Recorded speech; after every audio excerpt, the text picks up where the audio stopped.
ढंग नहीं पुछया। नाम जपण दा जो ढंग पुछदे ने धार्मिक दृष्टिकोण के मुताबिक अजे अंदर प्यास नहीं पैदा हुई, तड़प नहीं पैदा हुई, भुख नहीं पैदा हुई। जिसनों भोजन की भुख ना लगे, आयुर्वेदिक ग्रंथ कहते ने बंदा रोगी है। भुख का ना लगना रोग की पहचान, रोग की निशानी है। भुख ही नहीं लगती। जिन्हों भोजन की भुख ना लगे वो तन करके रोगी है, और जिसनों भजन की भुख ना लगे वो मन करके रोगी है। कोई 100 दे चों एक अध मनुख ऐसा होगा जिन्हों भोजन की भुख ना लगती होवे ते तन दे तल ते रोगी होवे, वरना रोगियां नूं भी भुख लग जाती है। मैं फिर दोहरावां, कोई 100 दे एक अध मनुख ऐसा होगा जिन्हों भोजन की भुख ना लगती होवे, पर मैं अर्ज करा कोई हजारां च एक अध मनुख होंदा जिन्हों भजन की भुख लगती, बाकी नूं लगती कोई नहीं लगती। भुख पैदा ही नहीं होती। महाराज ते कहंदे ने साडे अंदर पैदा हो गई साचे नाम की लागे भूख, उद भूखे खाए चलिए दुख। ते भुखे सादे गंढ भुख दा स्वाद नाल संबंध। भोजन की भुख नहीं लगी, तन रोगी है। भजन की भुख नहीं, मन रोगी है। ते भजन की है, कबीर कहंदे ने इसनूं आफताब कह देंदे ने, खुर्शीद कह देंदे ने। इसनूं प्राचीन ऋषि मुनि रवि कहते हैं, इंग्लिश दे सन कह देंदे ने, उर्दू दे सूरज कह देंदे ने, पर्शियन दे खुर्शीद कह देंदे ने, आफताब कह देंदे ने। वस्तु तो एक ही है। नाम अनेका ने, वो हस्ती इको है, उसके नाम अनेका ने। अनंत नाम, बेशुमार नाम, और किसी भी नाम नाल जपीए वो परमात्मा प्रगट होंदा है। ये भी महर्ज कर दे, वो प्रगट होंदा है। अल्लाह हो दी धुनी जिन्हां ने रटी उन्हां दे अंदर भी प्रगट हो गया। ओम ओम दी धुनी जिन्हां ने रटी उन्हां दे अंदर भी प्रगट हो गया। कल युग दे अवतारी पुरुष धन गुरु नानक देव जी महाराज जिहड़ा मंत्र लैके आए, वाहेगुरु वाहेगुरु तू वाह आश्चर्य है। अंधकार नूं दूर करके प्रकाश देना। जिहड़ा जिहड़ा गुण सामने आया, गुणात्मक नाम इसनूं कहंदे ने तखल्लुस, गुणात्मक नाम। ये गुणात्मक नाम गुरु नानक दे सामने प्रगट होया है। ईश्वर तू आश्चर्य है। अंधकार नूं दूर करके प्रकाश देना है, चानना देना है। तो रसना वाहेगुरु वाहेगुरु वाहेगुरु रटन लग पई। तो बस यही जपना है, इस तरह ही जपना है। नहीं, गुरु नानक देव जी महाराज ने फिर ढंग भी दस देता है। ढंग कोई नहीं, ढंग है। तुसी आखोगे तो पहेली कहंदा पिया है, बिल्कुल पहेली। भोजन छकण दा जो ढंग पुछे, भुख नहीं लगी, फिर भी छकण दा ढंग है। भोजन की बुरकी कन्ना च नहीं पाई दी, अखां च नहीं पाई दी, मूंह च पाई दी। अगर कोई उस बुरकी नूं नक दे च पावे, कन दे च पावे, तो कहना पैदा एक तो इसनूं भुख नहीं लगी, दूजा इसनूं ढंग दा भी नहीं पता। और जिन्हों भुख लगी है वो अखां दे च भोजन की बुरकी क्यों पाएगा, तो मूंह दे च पाएगा। जिस दे अंदर सत्संग करदे आया ये भुख पैदा हो गई है। दवाइयां मनुख लैंदा है कि भुख पैदा होवे। कथा कीर्तन एक ऐसी औषधि है, मनुख दे अंदर भुख पैदा हो जाती है। गुरुद्वारे आना तुसी उस दिन सफल समझ लेना आया होया जिस दिन भुख पैदा हो जाए। अजे तो इलाज करा रहे हो, इलाज करा रहे हैं, औषधालय आ रहे हैं, वैद दे कोल आ रहे हैं। मेरा वैद गुरु गोविंदा, हर हर नाम औखद मुख देवे, काटे जम की फंदा। जिस दिन हरि नाम दी भुख पैदा हो जाए तो समझ लो आया होया सफल हो गया, बीमारी दूर हो गई, रोग मिट गए। तो सिर्फ जबान नाल वाहेगुरु वाहेगुरु करी जाना नहीं। महाराज कहते हैं गावीए, सुनिए, मन रखिए भाव। जबान गायन करे वाहेगुरु वाहेगुरु वाहेगुरु, कन सुन। ਤੇ ਮਨ ਵਿੱਚ ਭਾਵਨਾ ਵੀ ਹੋਵੇ। ਤਿੰਨ ਗੱਲਾਂ ਦੀ ਸਤਿਗੁਰੂ ਨੇ ਇੱਥੇ ਪੁਸ਼ਟੀ ਕੀਤੀ ਹੈ। ਗਾਵੀਏ, ਸੁਣੀਏ। ਵਾਹਿਗੁਰੂ ਵਾਹਿਗੁਰੂ ਤੇਰੀ ਜ਼ਬਾਨ ਗਾ ਰਹੀ ਹੈ, ਅਗਰ ਤੂੰ ਸੁਣ ਨਹੀਂ ਰਿਹਾ ਤੇ ਆਖਿਆ ਹੋਇਆ ਹਵਾ ਚ ਉੱਡ ਗਿਆ, ਇਹ ਤੇ ਚਲਾ ਗਿਆ ਹਵਾ ਚ, ਇਸਨੇ ਤੇਰੇ ਅੰਦਰ ਨਹੀਂ ਪ੍ਰਵੇਸ਼ ਕੀਤਾ।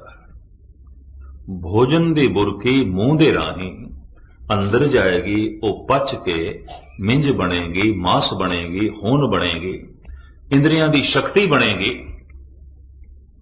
ਗੁਰੂ ਦਾ ਮੰਤਰ ਜ਼ਬਾਨ ਨਾਲ ਉਚਾਰਿਆ ਹੋਇਆ ਕੰਨਾਂ ਦੇ ਰਾਹੀਂ ਅੰਦਰ ਪ੍ਰਵੇਸ਼ ਕਰੇਗਾ। ਭੋਜਨ ਮੂੰਹ ਦੇ ਰਾਹੀਂ, ਭਜਨ ਕੰਨਾਂ ਦੇ ਰਾਹੀਂ ਅੰਦਰ ਪ੍ਰਵੇਸ਼ ਕਰੇਗਾ, ਮਨ ਤੱਕ ਜਾਏਗਾ। और जैसे मन विच प्रवेश करेगा, आत्म बल बनेगा, आत्म आनंद बनेगा, समाधि बनेगा, सरूर बनेगा, मस्ती बनेगा, दैवी शक्ति बनेगा। पानी दा घुट मेरे मुंह च होवे, मैं थल्ले ना करा, प्यास नहीं मिटेगी। भोजन दी बुरकी मेरे मुंह च होवे, मैं थल्ले ना करा, भुख नहीं मिटेगी। वाहिगुरु वाहिगुरु मैं कह रहा, मैं सुनदा नहीं पिया, तो यकीन जानो कुछ भी नहीं होएगा, कुछ भी नहीं होएगा। बाणी मैं पढ़ रहा, मैं सुनदा नहीं पिया, गाविए सुनिए। तो 18-18 घंटे पाठ करने वाले मैं अखंड पाठी देखे ने, कुछ भी नहीं उन्होंने दुनिया, कुछ भी नहीं है। बल्कि कई दफा तो देखे आम साधारण मनुखा नालों भी उन्होंने जिंदगी थले चली गई है। इन्ना पाठ पे कर दिन, दरअसल जबान उन्होंने बोल रही है, कान नहीं सुन रहे। बस इन्नी गल है। पानी का घुट मुंह दे च रख लिया, थले नहीं कीता, प्यास किस तरह मिटेगी। गाविए सुनिए, मन रखिए बाप। इसे ने मेरे पातशाह ने कहा है, धुन में ध्यान, ध्यान में जानिया, गुरमुख अकथ कहानी। जद कोई वाहिगुरु वाहिगुरु इंज उचारण करे ते कंन नाल सुने, ये कठिन काम है, करके तुसी देखना 1 मिनट भी नहीं कर सकते। एक कथा 2-4 घंटे की जा सकती और करते रहने। एक कथा तुसी 2-3 घंटे सुन सकते, कोई बहुत वड्डी गल भी नहीं। सारी सारी रात भी कीर्तन किया जा सकता है, सुनिया जा सकता है, गुस्ताखी माफ, कोई बहुत वड्डी गल नहीं। वाहिगुरु वाहिगुरु जबान उचारण करे ते कंन सुनन, मैनू उम्मीद नहीं कोई 1 मिनट भी कर सके।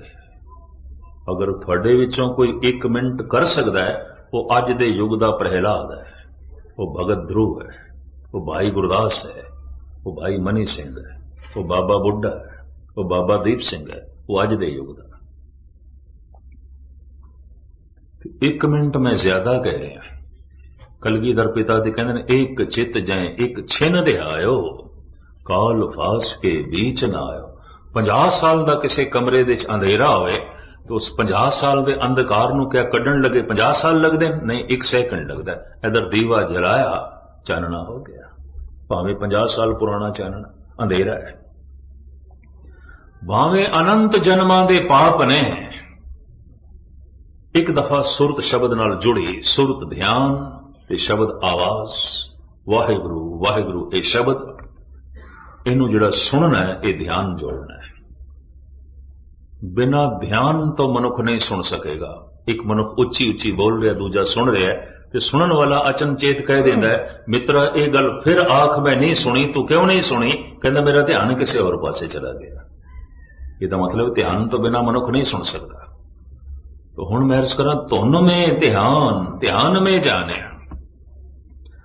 जद कोई वाहिगुरु वाहिगुरु दा इंज उचारण करता है ते सुनदा है, ये शब्द पता है कित्थे चोट करता है? नाभि ते, नाफ नाभि ते पता है नाभि दा भारत दे तमाम प्रांतां दे च नाम की है ध्वनि। नाभि दे कहंदे ने ध्वनि, ते ध्वनि दा ते आखरी अर्थ है आवाज। नाभि नूं आवाज क्यों कहंदे ने? नाभि नूं ध्वनि क्यों कहंदे ने? जद अंदर बोलण दा ख्याल पैदा होंदा है ना कि कुछ बोलना है, फुरना पैदा होंदा है, उस फुरने नाल पवन नाभि नाल टकरांदी है। देही माटी बोले पवन, वो जिहड़ी हवा है, वो जिहड़ी पवन है, वो नाफ नाल टकरांदी है, नाभि थोड़ी जिहां खुलदी है, उत्थों धुन उठ पैंदी है। सेम शहनाई वाली हालत है, मुरली शहनाई जिवें फूक के उन्हां च आवाज निकलदी है ना, अंदर एक फुरना पैदा होया बोलना है तो पवन नाफ नाल टकरांदी है, नाभि नाल, तो नाभि दा नाम पै गया धुनी। इत्थों जद धुन उठदी है तो इनू कहंदे ने परा, परा धुनी, परा। वो धुन जद इत्थे हिरदे तक पहुंचदी है, इनू कहंदे ने पसंती। इत्थे अखर बनदे ने, और इत्थों उठ के जद कंठ तक पहुंचदी है, इनू कहंदे ने मदमा, पूरी तरतीब बन गई, जबान बयान कर देंदी है, इनू कहंदे ने बैखरी। ये चार बाणियां ने, परा, पसंती, मदमा, बैखरी। जो मेरी जबान कह रही है, इस तो पहले मेरे कंठ दे सी, और जो मेरे कंठ दे च उस तो पहले मेरे हिरदे सी, और इस तो पहले धुनी दे सी, ना धुनी। शायद इस ढंग नाल आपने कदी महसूस किया होवे करना। थोड़ी जी ये नाफ खुलदी है, धुन उठ खड़ी होंदी है। कहते ने वाहिगुरु, वाहिगुरु दा जद कोई जाप करता है और उसनू जद सुनदा है तो ये ध्वनि पलट के फिर ध्वनि नाल टकरांदी है, नाफ नाल टकरांदी है। अगर कोई सुन रहा है, सुन नहीं रहा तो बोल हवा च उड़ गए, बाहर उड़ गए। इतनी मैं अर्ज करते हैं, गाविए सुनिए, गल सारी सुनन दी है, और सुनन दी इतनी महम है। महाराज कहते नानक भगतां सदा विगास, सुनी है दुख पाप का नाश। सुनदे ही दुख नाश हो जाते हैं, सुनदे ही पाप नाश हो जाते हैं। सुनदे ही कोई पीर बन जाता है, नाथ बन जाता है, ज्ञानी बन जाता है, दानी बन जाता है। सुनदे इतना पवित्र हो जाता है कि 68 तीरथ उस तो कुर्बान किए जा सकते हैं। सुनी 68 का इशनान, बड़ी लंबी चौड़ी गल, मुख्तसर मैं अर्ज करा। सारे दुख नाश हो जाते हैं, सारे पाप नाश हो जाते हैं। कोई सुने, गाविए, सुनिए, वाहिगुरु वाहिगुरु इंज कोई उच्चारण करे, इसनु सुने तो जैसे ध्यान पूर्वक सुनेगा ये ध्वनि, ध्वनि नाल टकराएगी, ये शब्द नाफ नाल टकराएगा। नाफ थोड़ी ज्यादा खुलेगी, और आप दी ज्ञात लई अर्ज करा कि नाफ पूरी खुल जाए, मनुख जीवन मुक्त हो जाता है। ये दो हालतां च खुलदी है पूरी। एक जद मौत चोट कर दी है, मौत जद मौत आउंदी है, ये नाफ पूरी खुल जाती है। आखिरी प्राण नाभि दे च इथों निकलता है।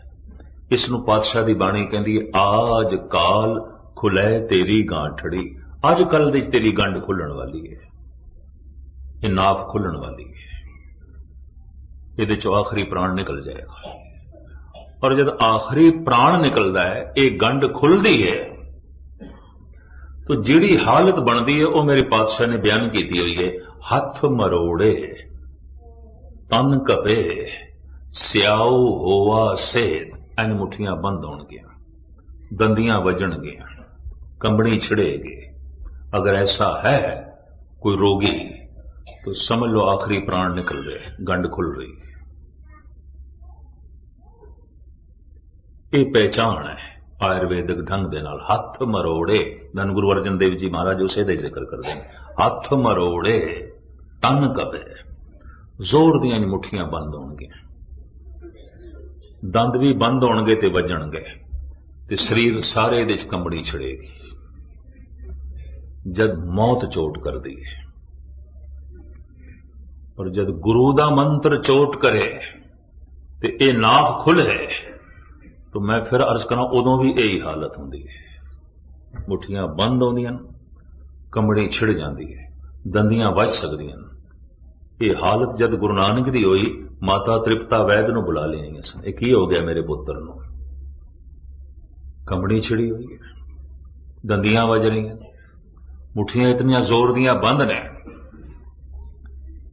इस वैद ने सतगुरु दा मस्तक वेख्या, अखां वेखियां, ਜ਼ਬਾਨ ਵੇਖੀ, ਨਬਜ਼ ਵੇਖੀ, ਜੋ ਉਸਦੀ ਜਾਂਚ ਪੜਤਾਲ ਦਾ ਢੰਗ ਸੀ ਸਾਰਾ ਵੇਖਿਆ ਤੇ ਵੈਦ ਨੇ ਕਹਿ ਦਿੱਤਾ ਇਹਨਾਂ ਨੂੰ ਤੇ ਕੁਝ ਵੀ ਨਹੀਂ। ਦਿਲ ਦੀ ਧੜਕਣ ਬਿਲਕੁਲ ਠੀਕ ਹੈ, ਖੂਨ ਦੀ ਗਰਦਿਸ਼ ਬਿਲਕੁਲ ਠੀਕ ਹੈ, ਸਰੀਰ ਦੀ ਸਾਰੀ ਕਿਰਿਆ ਬਿਲਕੁਲ ਤਰਤੀਬ ਵਿੱਚ ਹੈ। ਮੈਂ ਨਹੀਂ ਕਹਿ ਸਕਦਾ ਇਹ ਰੋਗੀ ਨੇ, ਹਾਂ ਇਹ ਰੋਗੀ ਜੈਸੇ ਦਿਸ ਰਹੇ ਨੇ, ਰੋਗੀ ਨਹੀਂ ਨੇ। ਪਤਾ ਹੈ ਮਾਤਾ ਤ੍ਰਿਪਤਾ ਨੇ ਕੀ ਆਖਿਆ? ਅੱਛਾ ਵੈਦ ਮੈਂ ਫਿਰ ਕੋਈ ਹੋਰ ਵੈਦ ਬੁਲਾ ਕੇ ਲਿਆਂਦੀ ਆ ਜੇ ਤੈਨੂੰ ਸਮਝ ਨਹੀਂ ਆਈ। ਤੇ ਪਤਾ ਹੈ ਫਿਰ ਉਸ ਵੈਦ ਨੇ ਕੀ ਆਖਿਆ? ਮਾਂ ਇਹ ਮੇਰੀ ਤੋਹੀਨ ਹੈ, ਮੈਂ ਤੇ ਰਾਏ ਬੁਲਾਰ ਦਾ ਵੀ ਇਲਾਜ ਕਰਦਾ, ਸਾਰੇ ਚੌਧਰੀ ਮੈਥੋਂ ਇਲਾਜ ਕਰਾਂਦੇ ਨੇ, ਬੜੇ ਬੜੇ ਜਾਗੀਰਦਾਰ ਮੈਥੋਂ ਇਲਾਜ ਕਰਾਂਦੇ ਨੇ, मेरी समझ बिल्कुल ठीक कम कर रही है, रोगी नहीं ने। रोगी जैसे दिस रहे ने, रोगी नहीं ने। और तुसी माता आखे है कि होर वैद बुलाने, तो चलो मैं फिर थोड़ी मेहनत कर लेना। मैं गुरु नानक दी नवस फिर देखदा, फिर जो बां पकड़ी नवस देखते ने, अद की फिर सतगुरु ने बां छुड़ा ली, कहन छोड़ो। वैद बुलाया वैदगी, पकड़ डंडोले मां, ये भोला वैद न जाने करक करे जे माए। गल कुछ और है, ये शरीर की गल ही नहीं है, ये शरीर की छाणबीन पिया करता है। सेम यही हालत शेख सादी दी हो गई सी। गुस्ताखी माफ, दो चार उदाहरण मैं थोड़े सामने रखा, गल स्पष्ट हो जाए। शेख सादी दी मां उस वक्त दे चोटी दे तबीब जो शाही घराने च इलाज करता सी, ते शेख सादी दा दबदबा भी बड़ा सी, उस शाही तबीब नूं बुला लिया। तबीब वेखदा है बां, नबज वेखदा है, अखां वेखदा है, जो उसका जांच पड़ताल का ढंग सी सारा वेखिया, ते तबीब ने भी उही लफ्ज कह दिते जो वैद ने गुरु नानक दे संबंध च कहे सन। शेख सादी दी मां नूं आखे इन्हां नूं कुछ भी नहीं है, जिथे तक मेरी जानकारी है इन्हां दा शरीर ठीक है। मां रो पई, कहने लगे हैं ये रोग तेरी पकड़ दे च नहीं आया, आज सारा दिन हो गया कुछ खादा नहीं, मेरे नाल बोले भी नहीं, बार बार अखां चो हंझू वगे ने, कंबड़ी छिड़ी हुई है, दंदियां वजदियां पईयां, और तुसी कहंदे हो कुछ भी नहीं। मां दा रोना वेख के तबीब नूं फिर तरसाया, कहंदा अच्छा मैं फिर देखदा। फिर जो बां पकड़ी, शेख सादी ने बां छुड़ा ली और मुंहों ये बोल बोले, अज सरे बालीन मन बरखैज ए नादां तबीब, ए नादान तबीब, छोड़ दे मेरी बां। अज सरे बालीन मन बरखैज ए नादां तबीब, दर्द मंदा इश्क रा दारू बजुज दीदार नेस्त। दर्द दे मारिया होया दा, इश्क दे मारिया दा दारू खुदा दा दीदार होंदा है, ये तेरे कोल नहीं है, तू जा एक पासे, तेनू गल दी समझ ही नहीं है, मैं रोगी नहीं हाँ। कहने ने पहाड़ दे एक गार दे मोहम्मद साहब रोज अल्लाहू अल्लाहू दी धुनी दा अभ्यास करते सन। एक दिन इस धुनी ने धुनी दे उत्ते चोट कर दी, नाभि ते चोट कर दी, नाभ खुल गई। उसे हालत विच एक घर आ गए कंबदे हुए, जो मैं हदीस पढ़ी, सारे दा सारा शरीर कंब रहा, दंदियां वज रही ने, मुठियां बंद। आप दी बेगम खदीजा जो उम्र विच मोहम्मद साहब तो 15 साल वड्डी सी, पहले वक्त विच पहली अवस्था विच मोहम्मद साहब खदीजा दे मुलाजम सन। खदीजा एक मालदार बेवा सी, इसका समान लेके दमशक दे वेचण जाते सन, बगदाद दे वेचण जाते सन, और इन्हों मेहनताना खदीजा देंदी होंदी सी। ईमानदारी मोहम्मद साहब दी देख के, खुदाई बंदगी देख के, नूरानी चेहरा देख के, शराफत देख के, मालकन ते नौकर दा यह रिश्ता पति पत्नी दे बदले। खदीजा पहली बेगम है मोहम्मद साहब दी। ਖਦੀਜਾ ਇੱਕਦਮ ਉਹਨਾਂ ਨੂੰ ਚਾਰਪਾਈ ਤੇ ਲਿਟਾਉਂਦੀ ਹੈ, 8-9 ਕੰਬਲ ਉੱਪਰ ਪਾ ਦਿੰਦੀ ਹੈ। ਕੰਬੜੀ ਬੰਦ ਨਹੀਂ ਹੋ ਰਹੀ, ਇੱਕ ਕੰਬਲ, ਦੂਜਾ, ਤੀਜਾ, ਕੰਬੜੀ ਉਸੇ ਤਰ੍ਹਾਂ ਛਿੜੀ ਹੋਈ ਹੈ। ਜਦ ਇਤਨੇ ਕੰਬਲ ਪਾਏ ਤੇ ਕਾਂਬਾ ਚੱਲ ਰਿਹਾ ਹੈ, ਬੰਦ ਨਹੀਂ, ਤੇ ਵਿਚਾਰੀ ਇਹ ਵੀ ਬਾਹਰ ਗਈ, ਤਬੀਬ ਨੂੰ ਬੁਲਾ ਲਈ, ਹਕੀਮ ਨੂੰ। ਹਕੀਮ ਨੂੰ ਜੈਸੇ ਬੁਲਾਇਆ, ਉਹ ਨਬਜ਼ ਦੇਖਦਾ ਹੈ ਤੇ ਮੁਹੰਮਦ ਸਾਹਿਬ ਦੇ ਮੂੰਹੋਂ ਜੋ ਬੋਲ ਨਿਕਲੇ ਉਹ ਕੁਰਾਨ ਦੀਆਂ ਆਇਤਾਂ ਸਨ। ਇਹ ਪਹਿਲੀ ਆਇਤ ਸੀ ਜੋ ਉਹਨਾਂ ਦੇ ਮੂੰਹ ਚੋਂ ਨਿਕਲੀ।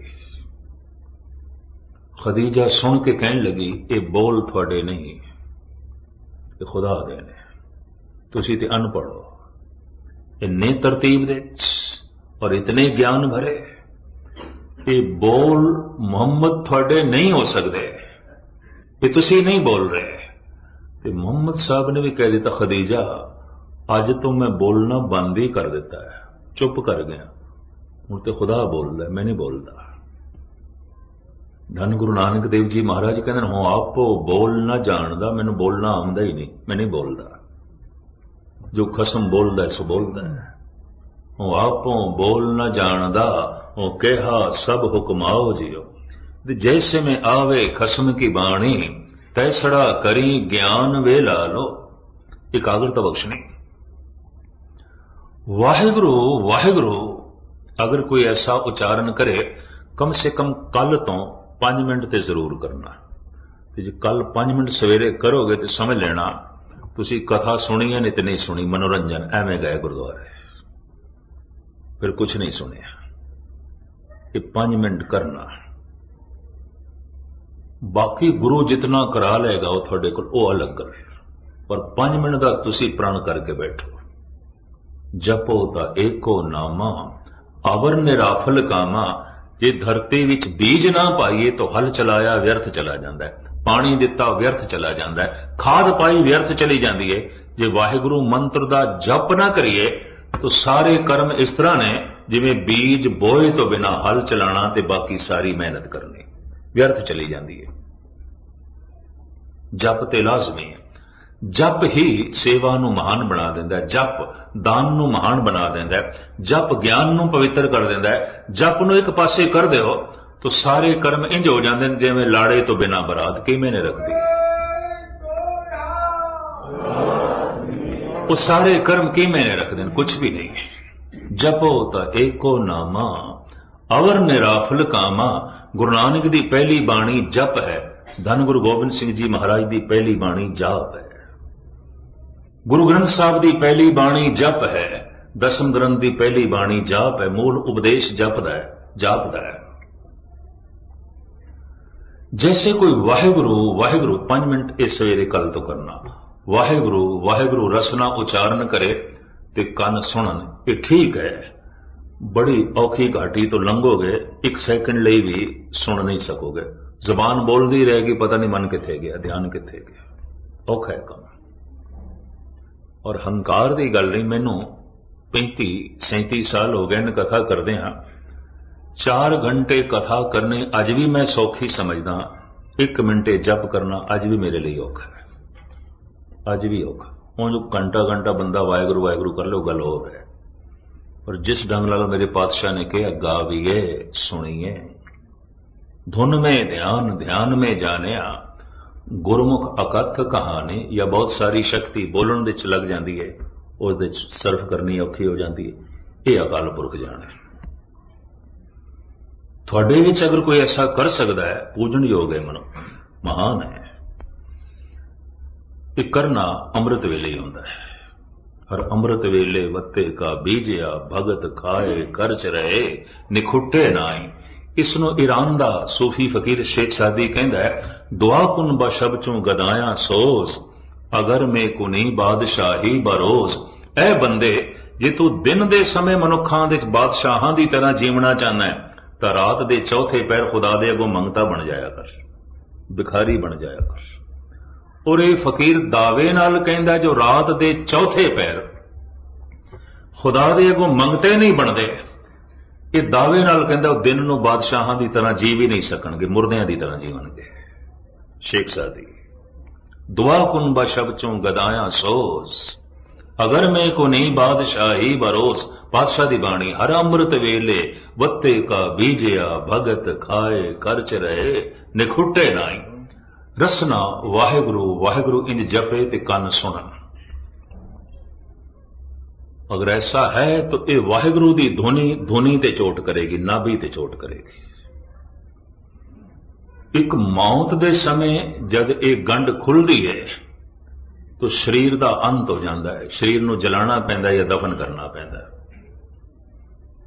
वाहेगुरु वाहेगुरु जपदे हां अगर गंढ खुल गई मन की मौत हो जाती है, तन ते जिंदा रहिंदा है, श्वास चलते रहंदे, मनुख मुर्दा नहीं, मन की मौत हो जाती है।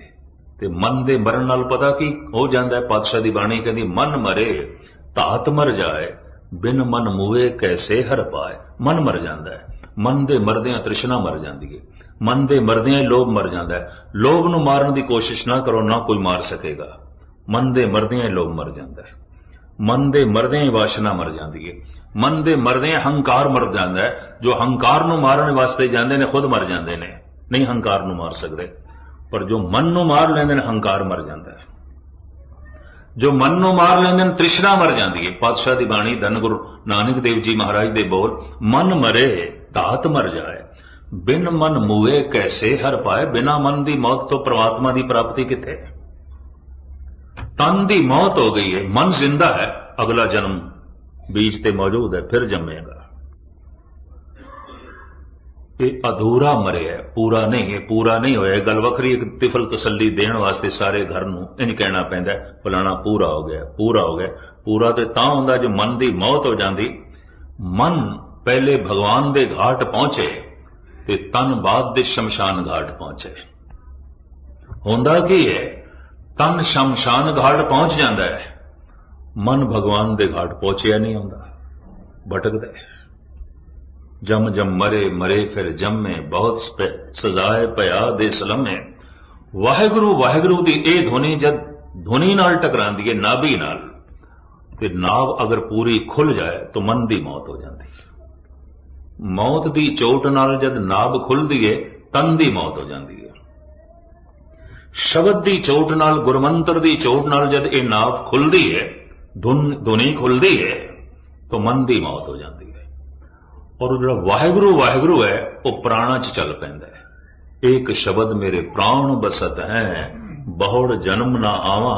जबान खामोश हो जाती है, वाहेगुरु प्राणा चल पैंदा है, श्वासां चल पैंदा है।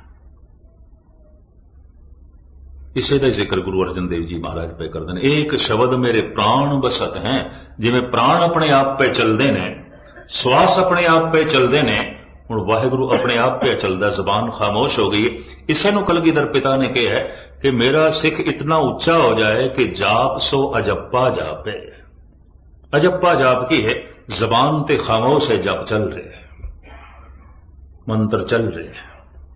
इसे नूं पातशाह दी बाणी कहंदी दम दम सदा संभालदा दम न बिरथा जाए। एक एक दम विच उसकी याद चल रही है, उसका नाम चल रहा है। धन गुरु गोबिंद सिंह जी महाराज जफरनामे की बाणी दे राही औरंगजेब नूं उपदेश करदे होया कहंदे ने लबा लब्बे कुन दम ब दम नोश कुन गमे हर दो आलम फरामोश कुन। ऐ औरंगजेब तेरे दमां दे प्याले खाली ने, तेरे दमां दे कख भी नहीं, कुछ भी नहीं। खुदा दे नाम दे आबे हयात नाल इन्हां प्यालियां नूं भर ले जे तू अपना लोक परलोक सुहेला करना चाहता है। लबा लब्बे कुन दम ब दम नोश कुन गमे हर दो आलम फरामोश कुन। आखिरी 1 मिनट आप जी दा होर लवां। धन गुरु गोबिंद सिंह जी महाराज ने एक दिन नंद लाल ते एक प्रश्न किया सी। नंद लाल, क्या मैनू दसेगा जिंदगी दे कोई ऐसा भी काम तैथों होया है कि उस कर्म दा, उस कीते हुए कम दा बाद दे तैनू पश्चाताप बड़िया होया होवे, तू अफसोस कीता होवे कि एक कम मैथों नहीं होना चाहिए सी, हो गया, ते तू पश्चाताप कीता होवे, तू अफसोस कीता होवे, ऐसा कम तैथों कदी होया है? नंद लाल कहते हैं महाराज ऐसा कम दिन दे कई दफा रोज हो जाता है, और अफसोस मैं रोज करदा, पश्चाताप मैं रोज करदा। मनिया होया गुरु का सिख, महान शायर कवि, जिस दे उत्ते कलगीधर पिता मान करते सन। 52 कवियां दे चों सिरमौर ते हथ जोड़ के कहंदा महाराज ऐसा काम तो मैथों रोज हो जाता है और कई दफा हो जाता है तो मैनू कई दफा अफसोस करना पैंदा है, पश्चाताप करना पैंदा है। ते पातशाह कहने लगा अच्छा दस ते सही ऐसा किहड़ा काम है जिहड़ा तू रोज कर बैठदा है ते पश्चाताप भी तू रोज करदा और कई दफा करदा है, वो किहड़ा काम है? भाई साहब जी दे बोल मैं थोड़े सामने रखा। दीवाने गोया भाई नंद लाल। वाए बरनफ से के बेहुदा गुयस्त अल गयाज अज गफलत मां अल गयाज। ऐ मेरे पातशाह जिहड़ा दम जिहड़ा श्वास तेरी याद तो बिना लंघ जाता है उस गुजरे श्वास का मैनू अफसोस बड़ा होंदा है, पश्चाताप बड़ा होंदा है। ये दम खाली क्यों चला गया मेरा, ये दम अजाई क्यों चला गया? सतगुरु ने गलवकड़ी च ले लिया। पुरखा तू इतना रसक पुरुष है, तेरी आत्मा इतनी भेजी हुई है, अभ्यास की दुनिया तू इतना अगे चला गया। दम दम सदा संभालदा दम ना बिरथा जाए, अवस्था यह बन जाती है। और इसका ही बहुत सारा जो है जिक्र है। और धन गुरु अर्जन देव जी महाराज इसे नूं कहंदे ने, एक शब्द मेरे प्राण बसत है बहुड़ जन्म ना आवा। इत्थे मन की मौत हो जाती है। ऐसा पुरुष आत्मा के तल ते जीवदा है और अंदर शब्द चलता रहता है। वाहिगुरू की धुनी अंदर चलती रहती है, परमात्मा का नाद वो सुनता रहता है, अनहद दे वाजे उसके अंदर जो है वजदे रहते हैं। सिमरन की एक अवस्था जो सिर्फ मेरे पढ़न दे चाहिए तो मैं थोड़े सामने रखी है, या कुछ रसक पुरुषों के दर्शन किए ने थोड़े सामने रखी है। एक टीकाकार की तरह, एक व्याख्याकार की तरह, जिस दे उत्ते गुरु की बख्शिश हुई होगी, रहमत हुई होगी, इस तरह की अवस्था बन गई होगी। ना बनी होवे तो सतगुरु दे अगों अरदास करिए, पातशाह तौफीक दे कि पहले साड़ी रसना वाहिगुरू वाहिगुरू जपे और फिर तू बख्शिश करके प्राणा दे वस जाए, श्वासां दे वस जाए। दम दम सदा संभालदा दम ना बिरथा जाए। इतनी सेवा प्रवान करने। कल चूंकि इस स्थान पर धन गुरु अर्जन देव जी महाराज का शहीदी पुरब मना रहे हैं, इस वास्ते इस प्रकरण मैं लंबा नहीं किया। ये प्रकरण कई दिन इस वास्ते संक्षेप विच छोटे रूप ये विचार मैं थोड़े सामने रखिए ने। और मैं फिर अर्ज करा, उसे ने अज कथा सुनी है जिहड़ा कल 5 मिनट अभ्यास लई कढेगा, नहीं तो कोई कथा नहीं सुनी, एवं मनोरंजन लई गुरुद्वारे आया। 5 मिनट का वक्त कढ़ के जाना, प्रण करके गुरु दे अगों पातशाह सवेरे 5 मिनट बैठांगे। और मैं फिर अर्ज करना, इंज करना, जबान वाहिगुरू वाहिगुरू वाहिगुरू इंज जपे, कन सुन। इस नूं कहंदे ने धुन में ध्यान, ध्यान में जानिया गुरुमुख अकथ कहानी। इसे नूं आखिया गावीए सुनिए मन रखिए।